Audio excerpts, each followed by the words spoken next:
The West Texas Homeless Network is a collaboration between many agencies in our community that's existed really for more than 20 years.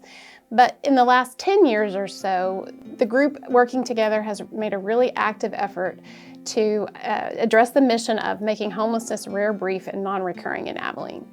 So I just kind of have this bird eye view, this unique role in our community where I'm able to watch our whole homeless response system in town and kind of watch those experiencing homelessness from their housing instability all the way into housing. So homelessness is a really difficult thing for people to experience. It's very hard when you don't have a place to safely sleep at night, to be able to address any other issues that you're experiencing. So if a person is experiencing a mental health crisis, if they have an addiction problem, if they're trying to get a job, if they just need to feel safe, it's very difficult to feel safe when you're sleeping on the street. People experience all sorts of trauma during the time that they are unsheltered.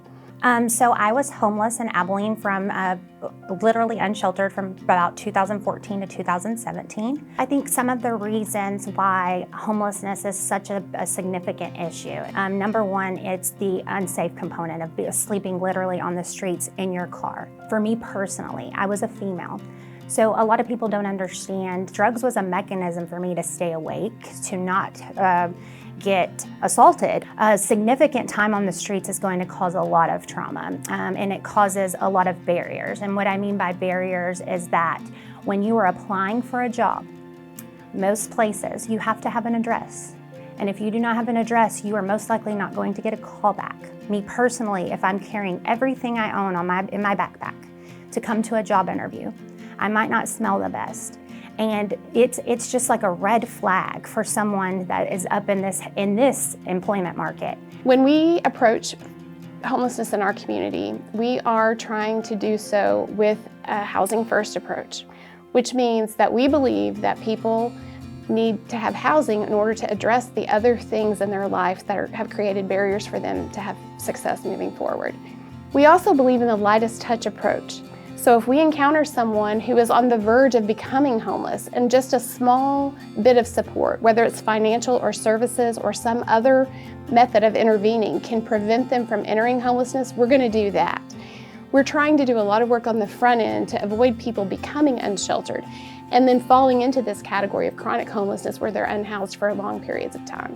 Families experiencing homelessness have different barriers. In a housing crisis that we are seeing here in Abilene, not only for availability, but for pricing, when they have to choose between paying their rent or feeding their children, most of the time they choose to feed their children and keep their transportation to get their children to and from school and keep their employment. When we have a referral or a call in for someone who is housing insecure or they're on the verge of eviction and things are becoming unstable, it is so very important that we address the issue at that moment in time before we get too far in to where they experience literal homelessness. The cost to a taxpayer for someone experiencing chronic homelessness is about $38,500 per year.